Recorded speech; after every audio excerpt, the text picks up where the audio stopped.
Unfortunately, it's as old as disease. No matter where you go, no matter what the disease is, lower income people, more marginalized people almost always suffer more. You go all the way back to the plague outbreaks in Europe hundreds of years ago. And the people who suffered most tend to be the people who are poorest in those societies.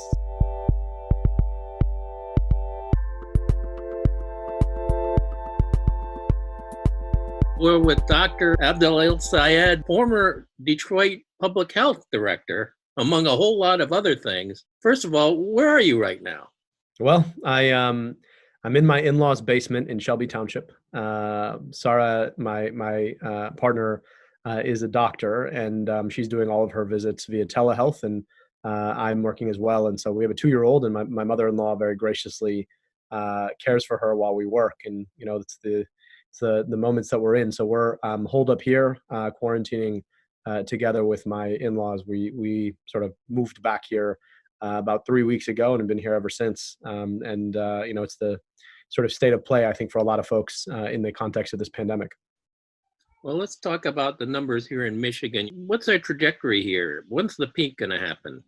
Yeah, it's not great. It's looking like we're probably going to hit peak in the next week to month. It's going to continue to be bad news through that.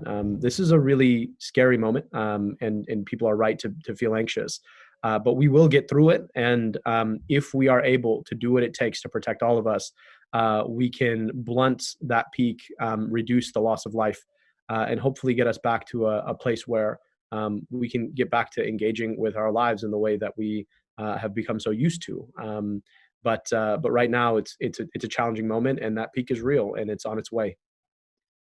But looking more at the numbers, Michigan, an article Bridge Magazine just had yesterday talked about our pace is a little higher than Illinois, and maybe part of that, maybe the stay-at-home order maybe came a few days later. That could have been part of it. Our direct line to Wuhan, an automotive center too. That's a big question. Why are we higher than some of these other Midwestern states? Well, there are a lot of hypotheses, but if you look at where the disease is most rampant, it's in Detroit, and it follows a very clear social physics that almost every disease follows, which is that it is affecting most the poorest and most marginalized folks in our society. And it's no coincidence that people who suffer at baseline a higher burden of asthma, a higher burden of diabetes, a higher burden of heart disease, are also going to have a higher burden of COVID-19.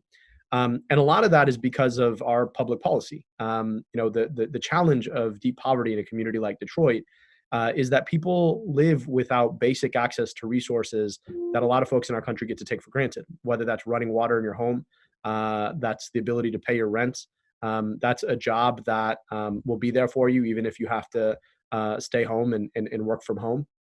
And a lot of folks in Detroit don't have that. And so, the fact that you have a COVID-19 cluster that is moving faster and claiming more lives than in other communities has to do with the fact that we're playing from behind in terms of taking it on, because these communities that it's affecting most have been so devastated by a set of policies that we've allowed to fester for a very long time.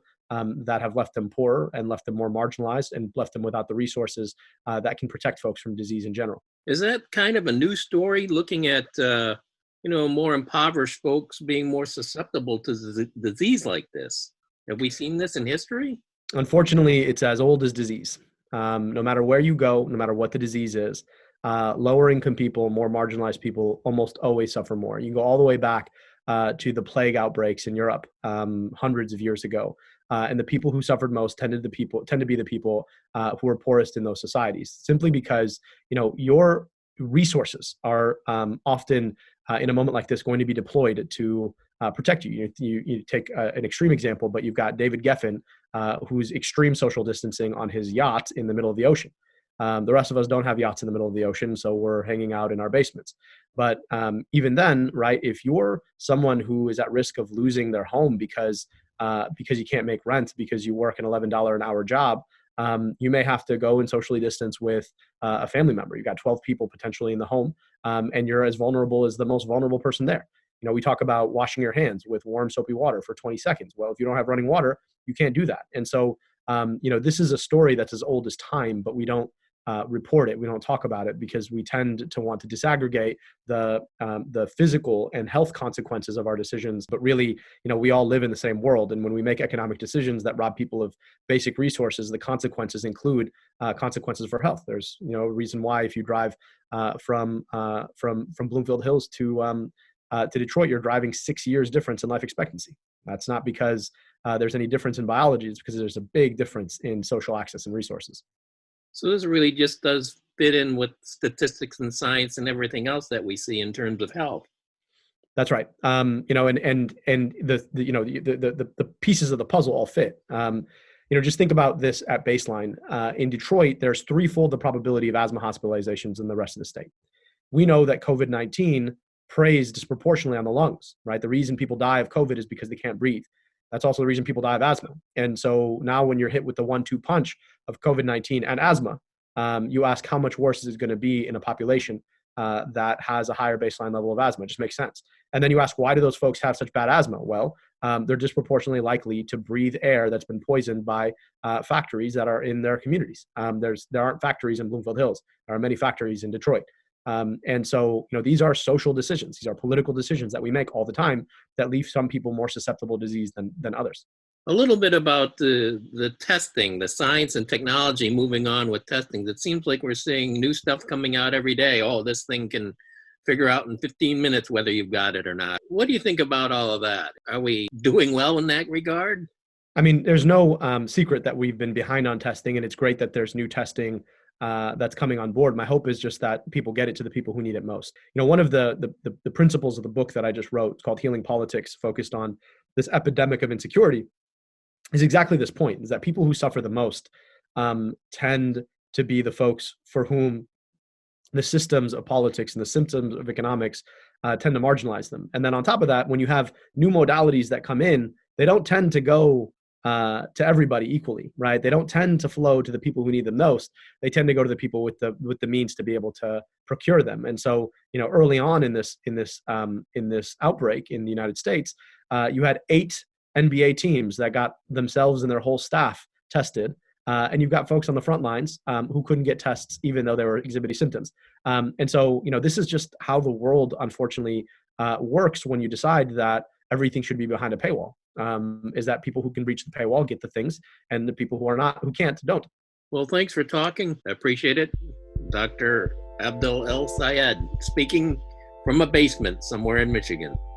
I appreciate you. Thank you so much for taking the time. Dr. El-Sayed has a podcast, America Dissected. It's in its 2nd season. He's talking to experts in healthcare and healthcare policy about COVID-19 every Tuesday and Friday. And he has a book out this month called Healing Politics, a doctor's journey into the heart of our political epidemic.